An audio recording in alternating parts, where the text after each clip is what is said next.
You're watching or listening to The Looking Forward Show on PhillyCam, WPPN LP, Philadelphia, 106.5 FM, or PhillyCam TV. You can also see us live streaming on Xfinity 66 and 966, on Bios TV 2930, on Roku, Apple TV, and Facebook, as well as our YouTube channel.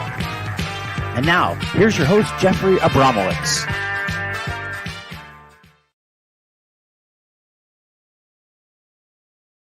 There we are. You're listening to Philly Cam Radio, The Looking Forward Show. We're Philly Cam Radio, WPPM LP, Philadelphia 106.5 FM. You can watch us on Philly Cam, live streaming on Xfinity 6696, Fios TV 2930, Roku, Apple TV, and our YouTube channel. It's so great to be here. It is a beautiful day out today on the East Coast and in Philadelphia.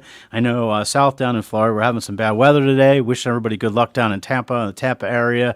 But I'm grateful to be here. So much going on. So 2 weeks ago we launched came back into the studio. We're back on the board again. We're running smooth, I think, I hope, and we're having a lot of fun. We have a great show today. We have two really good guests in-house today that are going to be with us. Shuja Moore has been a friend for the past several years. Is in the house, and he's I just admire so much of the work he's done. And we're going to talk to him. And Rashid Farlow is here, and he's awesome. He's going to be co-producing the show going forward. So he's a rookie in training. So we're gonna get him to tell a little bit of his story today and share about his journey. He's doing some great stuff since he's been home. Over the past few weeks, a lot has happened, and I want to bring you up to speed a little bit on some things. The first is 2 weeks ago, right after our last show, we had a community event at 8th and Diamond Playground. And it was granted through a promise grant for the Philadelphia Poverty Fund.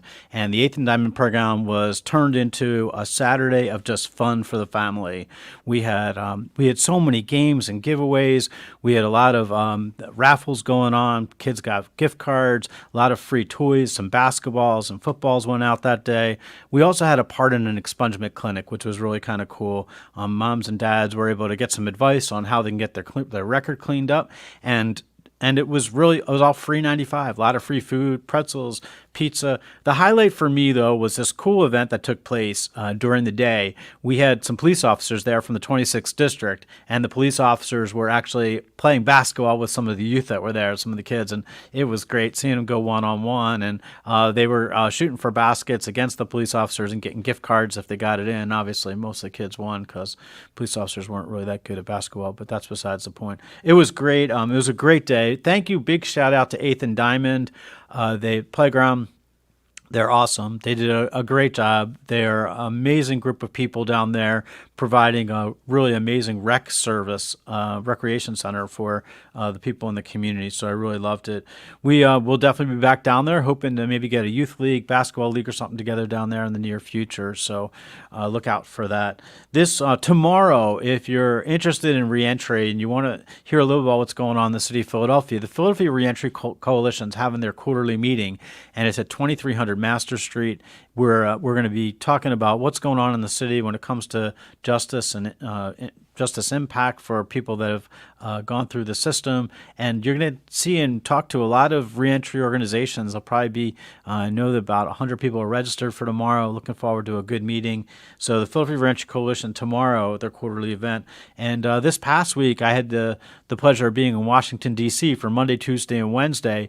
And it was Adult Education and Family Literacy Week in our country. And we had people from around the country advocating for adult education and how important it is around our country. What was amazing and really gratifying was to see the passion of the men and women that have gotten their high school equivalency, that have gone on to a career pathway to become successful, and they're digging down deep and being advocates. They're talking to legislators around the country and mayors and governors and people in their Congress and really getting them to understand the stories, because it's all about the stories. We're going to have Shuja on in a little bit. He's going to tell you about how important the story is.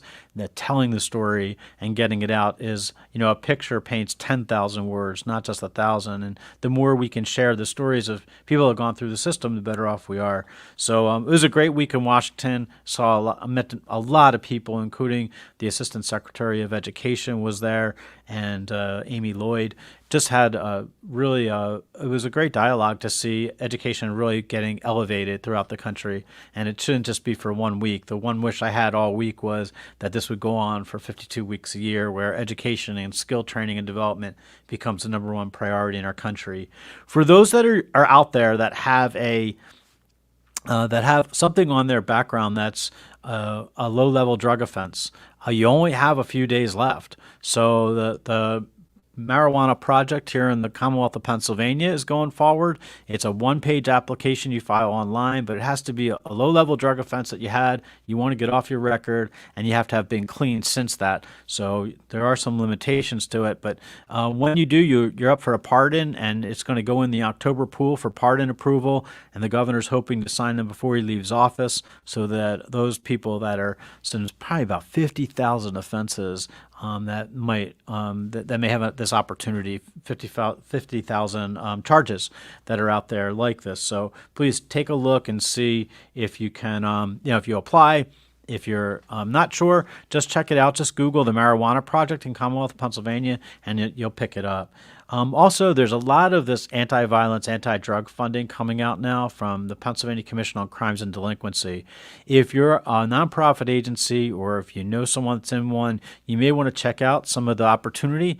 There's tremendous amount of $85 million, $15 million in different pools of money coming out to help cure or solve some of the violence issues we're having in the city of Philadelphia and in around Pennsylvania, actually, not just Philadelphia. So check out that. And then the last thing I want to talk about is, we got a lot today, is the Digital Equity Act. So the Digital Equity Act was a law that was passed.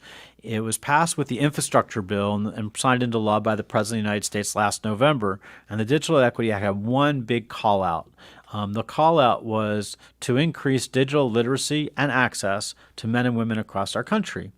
What people don't know is one of the things that was set out in the legislation itself was to do much more for men and women that are incarcerated and people in our jail setting, and also reentry. So just check it out. If you want to learn more about the Digital Equity Act, really important in Pennsylvania. They're in a planning phase now for implementation next year, and it might be a really good opportunity for you to really find out a little bit about what you can do to make yourself a little smarter, learn a little more digital literacy, and get in the game. So that's where we are. We covered the news now. A lot going on in the studio today. We're gonna start off with Shuja Moore. So I'm looking forward to Shuja coming in, and we'll be right back after this short break.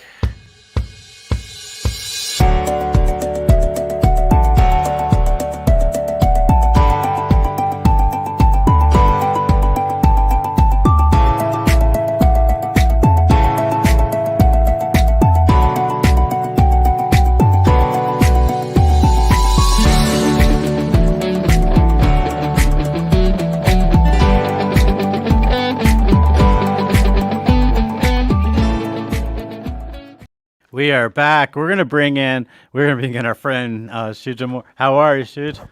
What's up? Thanks for having me, Jeff. Oh, it's great to have you. How you doing? I'm doing great. Good. Let's pull a mic close to you. There you go. So we got you clean. What's going on, man? Oh man, just filming. You know the power of storytelling through film, so that's what I'm doing. I do. So you got to give my audience. You've been a friend of the shows for a little bit, but I want to bring everybody up to speed. You and I met. Wow, it's probably been a little bit. Yeah. We met because he doesn't know. I stalked him on social media for months and months to finally score an interview, because they were telling me $12 an hour was lucky for me to get, and I know I needed a job that could really advance me in life. So I stalked Jeff and was able to get a meeting with him, and he helped me get my first real job in my reentry. Yeah. So not only did I help him get his real job, he did it all by himself, actually. But he kicked it at that job. Here we were at the Philadelphia Career Link at Suburban Station. Oh, yeah. Shout out to my Jeff squad down there at Career Link, too. There you go. Great group of people.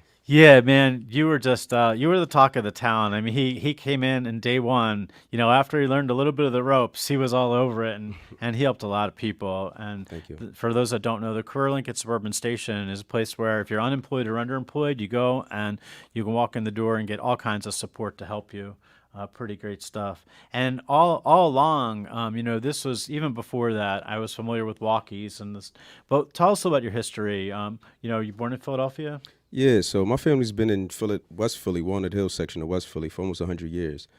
Come from a line of community activists, but to be honest, growing up in the 80s and 90s, seeing crack hit and how it decimated those communities, didn't really feel powerful in my neighborhood. The only power that I saw were from criminals, drug dealers. So I became one. Ultimately, that led to me going to prison for 12 years behind an accidental murder. This October marks 6 years that I've been out. But during that time, I didn't really like how people were incarcerated or formerly incarcerated were represented in the media, particularly myself. An article came out about me in 2014 in which I tried to apologize to the survivors of my crime, and it was titled "A Con from a Con." In that article, I vowed to do good when I got out, and I think with this October marking 6 years, I'm proud to say I think I have lived up to what I said in that article. No, you did, and then some, man. I'm so proud of you because I know that when we were talking, you were just beginning production of Walkies, Right. which is we'll talk about that in a second. But I had an opportunity to be at your launch when you first Right. launched the First first screening. one, the first screening, and got to meet mom and dad and the love in the room. I mean, it's Yeah. clear that your Yeah. parents Yeah. were extremely supportive of you through this journey. Well, as Jeff knows, I mean, the people who find themselves going behind bars are extremely regretful, generally speaking, extremely regretful and work very hard at trying to transform their lives. So what I did with Walkies is I created a web series that highlights those transformation stories and walks people through why they go to prison, how they change their lives inside of prison, and then what do they do once they are released. And it really is in our screenings, and we did a virtual screening, we've done some in-person screenings. It really is a wonderful experience for somebody to see value in their journey. Yeah, I feel remiss too. I just don't think enough about just bringing you out to show the walkies films because they're so impactful. But the term walkies is something we all relate to. Anyone that's done some time knows that your walkie is the guy that you walk around the track with Absolutely, a inside close of prison. confidant. Yeah, he's the one that you tell your secrets to because probably there's no one else you could trust inside. It's the walkie it comes down to, right? Absolutely, we work as therapists to each other, and it's so we with the show we also wanted to play on that term because we walk the journey of a formerly incarcerated person. But I would say that Walkies, the web series, allowed me an entry point into film, into storytelling, because I wanted to create characters for inner city people to aspire towards so that they don't have to look at the drug dealer as that's the powerful person. They could see a Jeff, they could see Rashad, they could see a me, they could see whomever as a powerful person who are doing great in the community and aspire to be that, not, a guy with a gun. Yeah, so it's so impactful and important to remember. It's really about the story. Most people, for both of us, I think, when we go out, it's really the stories that we tell that get people to connect to us. Absolutely. And oftentimes we see men and women struggling, whether it's employment or just navigating a parole officer or an issue they have with the law, and they're less than truthful, but more importantly, they just don't tell their story very well. And the more and the better you are at telling your story, the more people can relate to the humanity of it. And that's really what it comes down to when you talk about walkies in particular. I've seen several of your walkies productions, and every time I see it, I'm just like so touched by the not just the honesty and candor, but the humanity of it. It's just like this is what happened to me in a real sense, in a real way, and then people connecting. What is it about you that draws that out from people? That's interesting. I'll be remiss if I don't mention my partners in that project, Sean Grasso and Hunter Bartlett.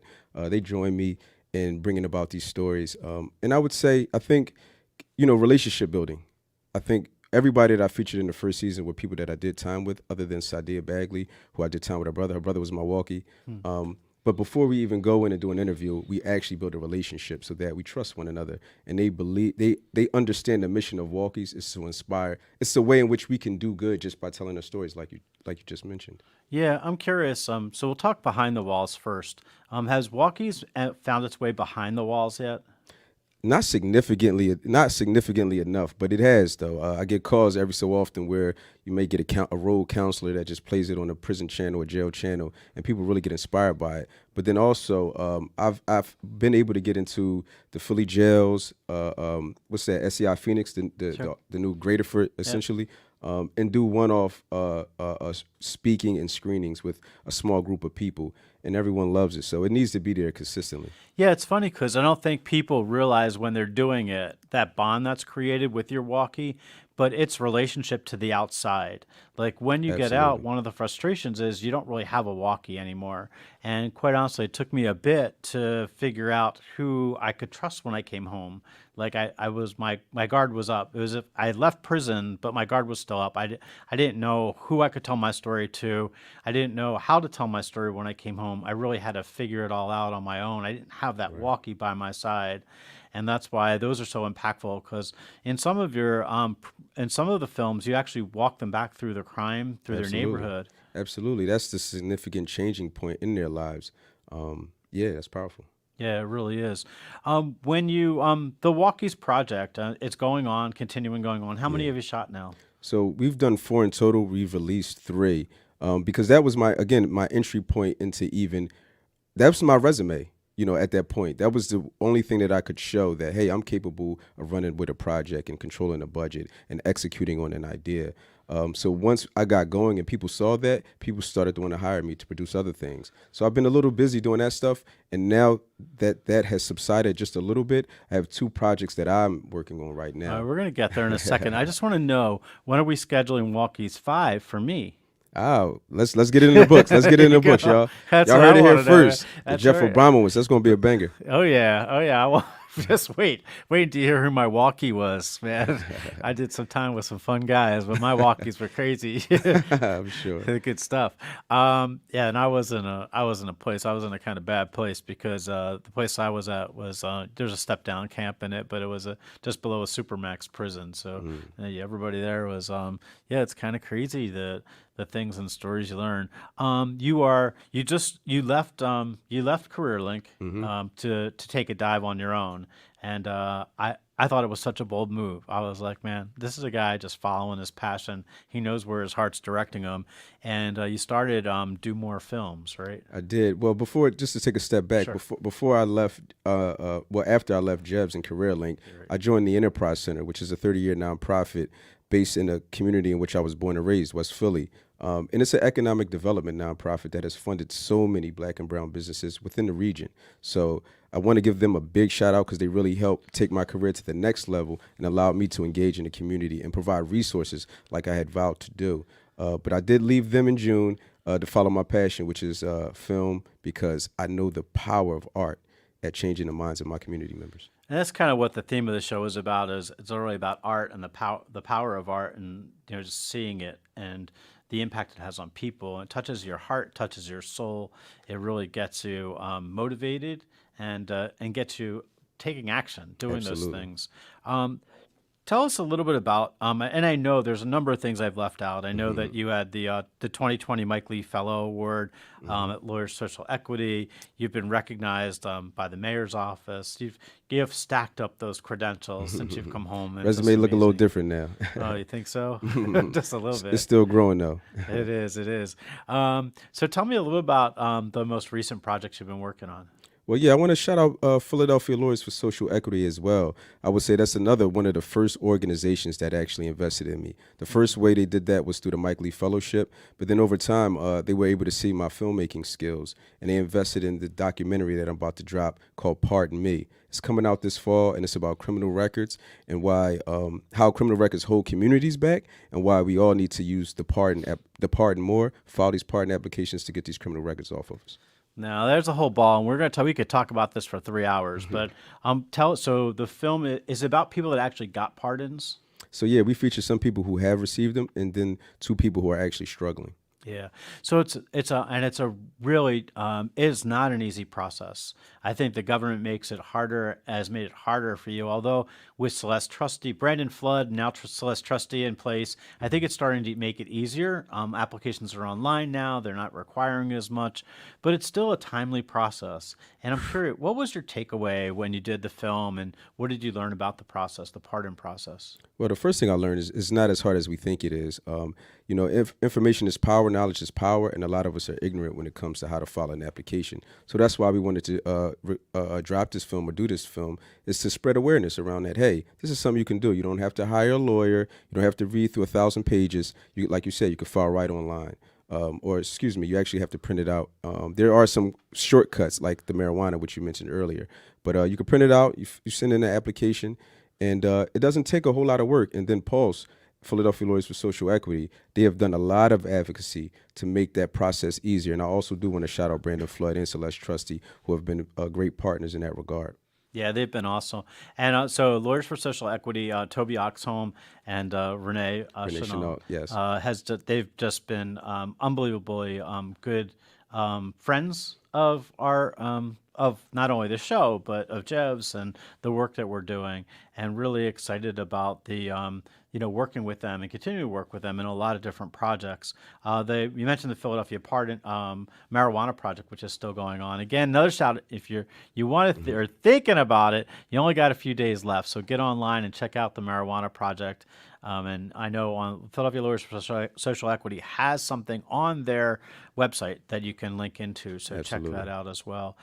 So tell us a little about the part. What is the film about? Does it actually go through and follow the journeys of people that have gone through the pardon process? Yeah, so first it highlights just how much criminal records actually are holding people back and have people struggling, deserving folks. A lot of what we see in the media are like monsters created out of people who commit crimes, and that makes it harder for people who have transformed their lives. So we show that struggle, and then we recognize that, hey, there's actually a way to get out of that struggle, and that's by filing a pardon application. So then we educate the audience on what a pardon is, how to file an application, and then we show the results of what communities or people can look like once they have received the pardon. Yeah, so the pardon is one thing, and the one thing that's challenging is that we only have one pardon board in Pennsylvania for the whole state, and I'd love to see a time where we have regional pardon boards, so there's more people actually hearing the petitions that are so.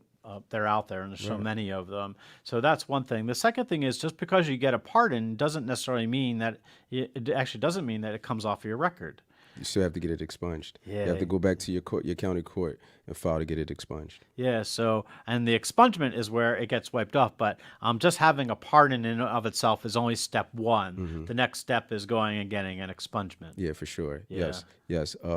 It's funny though. A lot of people don't even know about a pardon, and if you want, they have heard of expungements, but depending on what type of crimes you have, the first step, like you said, is a pardon. Well, they've heard about pardons, but they heard about them from our last president of the United States, Right. and how many he was giving out. Exactly. But they don't really have our governor and most governors don't open that door up really wide. And I think Governor Wolf is looking at a number of pardons now to try and open the door wider for people that have done their time, served their time, that warrant consideration for a pardon. It's interesting too that the pardon, the film about pardons is so needed because right now we're in the middle of an election season, and we're hearing a lot of rhetoric Yes. that's on Yes. television about the pardon process and everybody letting everybody out of jail, Right. and that really isn't what it's all about. Right. It's really about people that have long served their time, that deserve that chance for the record to be cleared, and so it's really going to be interesting to see how this all plays out. When is the film coming out?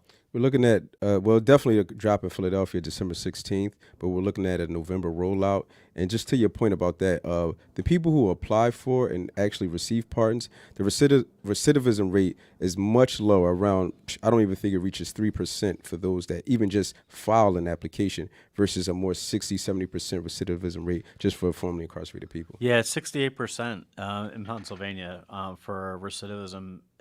And nationally, it's around 65%. It's pretty high. So that's pretty remarkable. What's the other project you were working on? The project that we're starting filming on Thursday will be around gun violence. And what I wanted to do is, really bring the people who are closest to gun violence, who are at risk of being killed or killing somebody, these young, black and brown men. I wanted them to sit as the director. So me and my team, we're kind of sitting back and letting them create a story around gun violence, why it happens, and how it can be resolved. And it's really focusing on rap lyrics, how it can propel violence. It's a powerful art form that has empowered the black community, but also some of the lyrics from it actually are being followed. And we want to kind of steer that art that you talked about, how influential it can be in a more positive way. Wow, how impactful that would be, and so huge because it definitely gun violence right now is out of control in our city, and young people. Not that young people are the only ones at fault for all this. Trust me, there's a lot of there's more of the blame to go around than we could possibly imagine. But I think that it really starts with working with our youth and them understanding that there's a better way, there's chances, and getting mom and dad involved, and it's a family thing. It's also a culture thing. I think we have to do things that really make good sense, like cleaning up some neighborhoods and making people feel good about where they live. Absolutely. And those pieces. So tell me, have you already gotten the young people that you're going to hope are going to be producing this or working with you? Absolutely. Yeah. Like I said, we start filming Thursday. So one person, he's been shot 13 times, so he enters the conversation as someone who's been a survivor of gun violence. We have someone who did time for shooting another person, so we see his restorative justice journey, and then we have two other people. One who spent most of his time kind of incarcerated. Now he's out in the street trying to navigate the world as an adult. And then we have one guy who's kind of a shining example of how he uses his rap art for the positive through a program called Y Tunes, in which he goes into classrooms and he teaches young people how to create art in a positive way. Wow, that's really impactful. We're hang in there. We're going to take a quick break. When we come back with Shujah Moore, we're going to be talking about what's lined up in the future, and when that we'll give you a date for when my session 5 or the Walkies 5 is coming out. We'll be right back. You're listening to Looking Forward here at Philly Cam, WPPM LP 106.5 FM.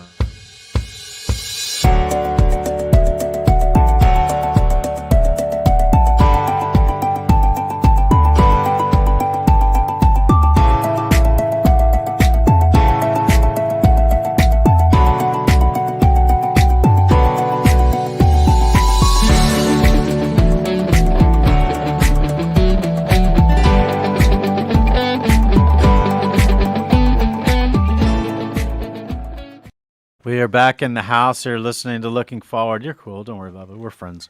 We're back in the house looking forward. You're listening to Philly Cam Radio, WPPM LP, Philadelphia 106.5 FM, and you can listen to us and watch us on Philly Cam. We're live streaming. You can check us out on Apple TV and also on our YouTube channel, and we'll be glad to. We keep running it. They're all loaded on there, so you can watch prior episodes as well. So we're here with Shujah Moore, and I'm curious, what's next, man? What do you got? What's on your radar screen?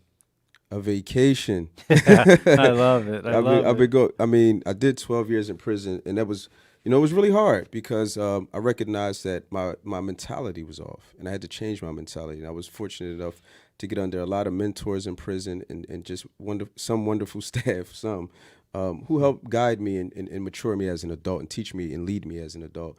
And I wasn't able to see the benefit of that until I got on the other side, and all those skills have enabled me to build a career out here. I also saw how much damage I've done to my family once I was released. So I've been working really hard. You talked about cleaning up the neighborhoods and, community gardens and making people feel good about themselves. I've worked a lot to do that stuff, started getting into film and tried to empower people through film. And to be honest, I'm a little tired. Yeah, I wear a lot of hats, and keep myself really busy. And sometimes I wonder the same. And then just when I'm about to say, I need a day off, I wake up that morning and say, you know what, this needs to be done. And I need to call this guy back, and I need to go and deliver those diapers, and I need to go do this. And it piles up, and it's not work, it's passion. Absolutely. And I think that's what drives a lot of people coming home, that they really feel that passion of having that purpose in life now. And sometimes it takes us going to prison to kind of find it and get that direction. But once you find it, man, it sticks with you, right? Absolutely. You're off to the races. But I do want to highlight, if you want to check out any of the Walkies content, go to walkiesfilms.com. That's WALKIES, films, plural.com. And if you were interested in following me and my journey, you can follow me on most of the social channels as SHUJAMOORA, Shujaa Moore.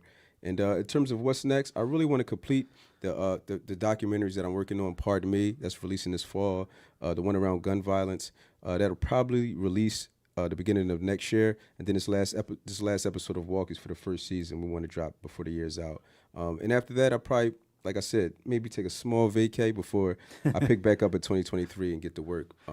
So yeah, if you're interested in working with me and storytelling with me, please tap in, and I take all calls. Yeah, he does, and funding too. He'll take all funding that's out there. Absolutely. There you go. So I gotta end with a question for you. Like, I was thinking about this the other day. I've been home 7 years, last 2 Sundays ago. Wow. And I was thinking, like, in the 7 years, like, what's the thing for me that was most impactful? Like an experience or just something that happened during my journey that was the trigger for me that just launched me going forward. What was it for you?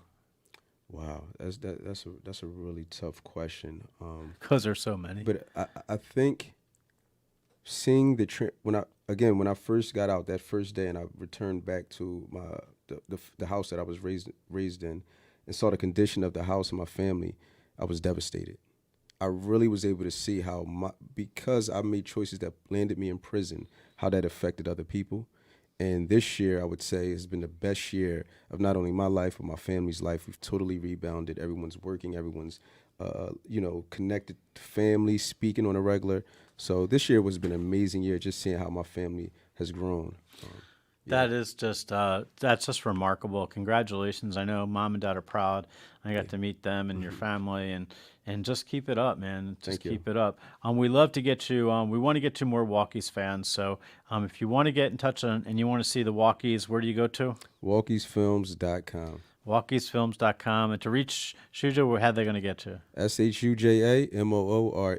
You can follow me on Instagram, LinkedIn, all the socials. He's all over the place. We love it. Thank you so much for joining us today. And we're going to take a quick break, and we'll be back with our associate producer that's coming on, Rashid Farlow. We'll be right back.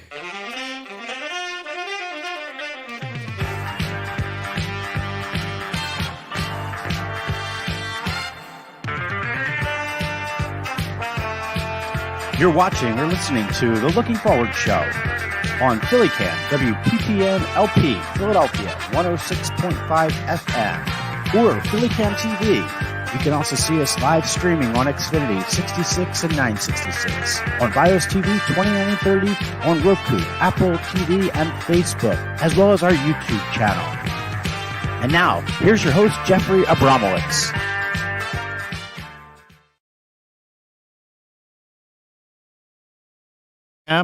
There we go. We're here at PhillyCam, WPPM LP, Philadelphia 106.5 FM. And you can watch us on PhillyCam. We're live streaming right now on Xfinity, on Vios 2930, Roku, Apple TV, and follow us on the YouTube channel, Looking Forward Show, YouTube channel. We're here with Rashid Farlow. Mr. Farlow, how are you, man? I'm good, man. Thanks a lot for having me on. Oh, it's a pleasure. So we haven't known each other for a long time, but why don't you tell our audience a little about you? Rashid Farlow, story similar to young man, so inspirational to just left out of here. Like, I went to prison at a young age, 18 years old, and went to prison, didn't learn much, didn't take advantage of anything, came home and was a victim of, not a victim, but a statistic of recidivism. I came home for 4 months and went right back to prison for 14 years, federal institution. And, during that time, like I lost my grandma. I lost so many people. Like, this is the woman who raised me. And like he said, the effects of the things that I did, you see it firsthand, like how it affects your family, how I went to prison as a kid and came home a grandfather. Like, my daughter was 3 years old when I went away. And I come home and I got a grandson. And now I got another grandson. And it's just like, so you're too young to have a grandson. I got grandkids. I got two of them. I got a 2-year-old and a 6-month. And I'm just out here just like figuring it out. I came home, got involved with reentry, which is how I landed my gig. I worked for a production company as well, neighborhood film company. So that's an apprenticeship program. That's almost up and looking to transition to something else. Love it. I love it. So let's go all the way back. Were you born in Philly? Born in Philly. Yeah, man, you got that Eagles blood. You're wearing your Eagles green today a little bit. Yeah, I know it. So, what was it that set you off the track? I always think about, like I grew up in Alney, the Alney section of Philly, Right. middle class neighborhood, kind of went to Central, lived in a kind of a little hub of an environment in Right. Alney. But I always wonder, like, what was it that sends people down that wrong path? Um, I think it's more so just. I mean, it sounds cliche, but a product of your environment. Hmm. Like, because like me personally, like I went to school. I had straight A's and honor roll student all the way up to high school. Right. I'm in all types of scholarship programs, and like I was always smart, and they was always like, "You got so much potential, so much potential." And school was easy, but when I came home from school, like in the neighborhood, like you just said, the guys who we looked up to were the guys who, had the flashy cars and had the money, and it was like the only way to attain that was to do this, to sell drugs, to do this. So it was like you want to do good, but you come outside and this is what you see. Yeah, it's so You know hard. what I mean? See, Like, and so when you obviously you're raised, you had a very special relationship with your grandmother. yes, Yeah. Did your yes, grandmother raise you? that's who raised me. My mom was around, but she was a victim of our environment, on drugs and in the streets. But since got herself together, been clean for 15 years. But Wow. my grandmother, that's who instilled all of my morals, all of my principles. Like Miss Emily Parent raised me 21st and Master Street. Like that's who I owe it all to, and she's the biggest part of my why. Like why I drive so hard and why, because I live as if she's still here. You know Yeah. what I mean? You told a story though, I remember. I don't remember where we were together, but you had told a story about your grandma and the impact she had on you. And the decision you made inside of prison that you were going to honor her by coming out and doing right. Right. Because I know how much she wanted to see me do good, right? And so on June 17th, 2017, when, they came to my cell and, when we were on lockdown and the chaplain comes to your cell, and anytime a chaplain comes, there's no good news. And, like, I got a chance to call home, but she didn't actually pass away yet. They had her in the hospital, but she was incoherent. She couldn't talk, but I got a chance to say my last words to her, and that's what I told her in that area. I said, "Man, I'm gonna make you proud," and I know that she heard me. You know what I mean? Yeah. Like, I know that she heard me. She'd definitely be proud. So you come home and you got this energy, like you got this, and trust me, he's got energy. He's got energy. So you come home, and what was the toughest part for you about reintegrating, trying to get back? Um, I mean, this time around, I would say it was more smoother because my mindset was just so like I'm never going back.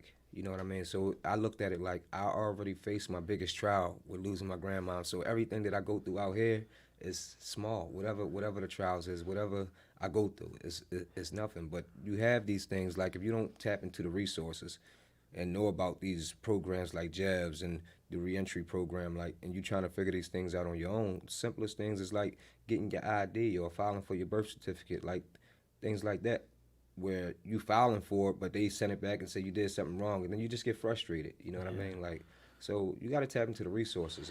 Yeah, definitely tap in the resources. Definitely a perspective, though. Like, I know that everything after you've gone to prison, like, you could get into like a small fender bender, or you could, your mail comes and the dog chews it up, or whatever it is.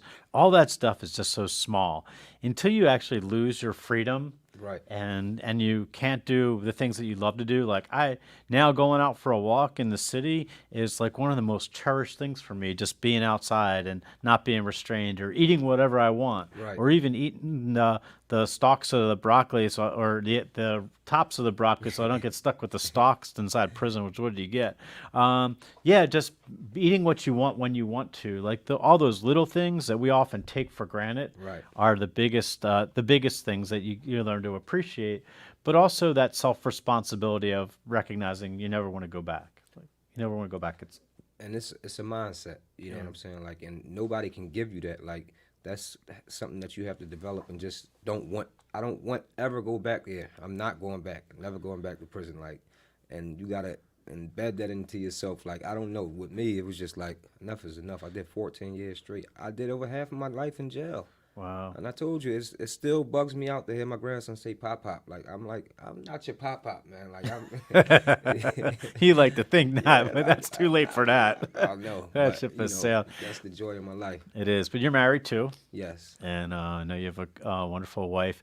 So I'm curious though. Now you're back, and we came together because you reached out to the STAR program at the federal courthouse, Right. and the STAR reentry program, and I think it was Mia Lamb that connected us. No, No. that's not how it happened. I met Nicole Pumphrey. Oh, I that's met Nicole Pumphrey. right. I was on set with CIC, and I was talking to her, and I told her my story, and she was like, "I got this guy. I need you to talk to him. Like, I know you guys are gonna hit it off." I said, "Yeah, You are so right. what's his And then name? after that, I found out that you were in Starcourt, and I knew.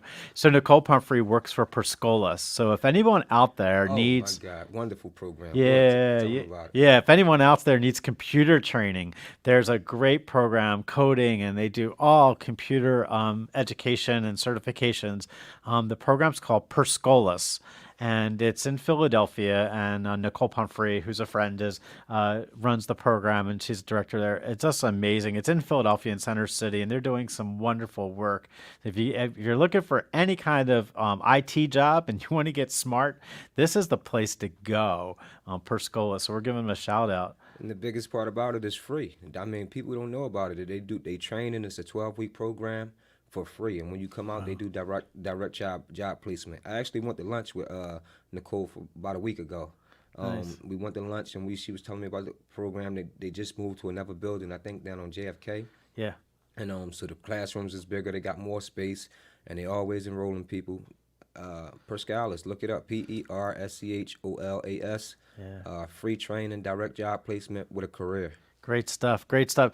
Nicole and I are going to be in Detroit together for the GPLEX Summit, which is coming up, the Greater Philadelphia Leadership Exchange, which I'm co-chairing this year. And it's going to be a great event in Detroit where we learn all about what's happening in Detroit and their innovations, and how they turn their city around, and hopefully bring some back here to Philadelphia, some of that mojo. Right. I'm curious. So you obviously you talked about your job now. You're doing an apprenticeship. Right. Can you tell us how did that happen, and what do you do for the production company? Okay, so first how it happened, again, through the STAR program. Mia, she came to me, she said, they got this apprenticeship program coming up with a filming company. I'm like, I don't know anything about film, like, but she was like, just come down, check it out. So they had one of the other apprentices and the producer come down, and they just talked about the program. The guy who started the company, Ricky Staub, he said that, he has a TED Talk where he talks about the power of just giving people another chance. So he said that was the reason why he started Neighborhood Film Company, to help formerly incarcerated people. So this is his why, his mission, and every year they hire one informally incarcerated person. And, film may not be your thing or whatever, but you learn on the job training, job ready, transferable skills that you can take in any industry. Yeah, you learn how to just work with people again, and how real world works, and Right. you learn the industry. And you're almost done that apprenticeship. So the other thing I'm super proud of you is that you had filed an application with a program that we launched recently called JEVS SBMI. It's a business mentoring program where we've matched 17 participants with professional mentors in Philadelphia. They're CEOs, professionals, successful men and women that are serving as professional mentors to help you launch your own company. Right. And you happen to get just an amazing mentor. And why don't you tell us about the project and what you're getting into? Oh, man. Well, Jeff brought it to me. He told me about it, the SBMI, Small Business Mentoring Initiative, and I was like, well, when I first came home, I started a cleaning company. I never got it off the ground, but I filed my LLC, did my EIN number, had my name, got a bank account, and so I was like, okay, well, I'm gonna apply.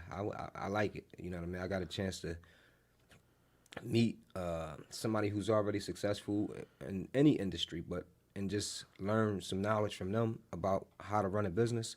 So I signed up for it. I got accepted, and they paired me with a guy named Mike Rosen, amazing guy. We talk.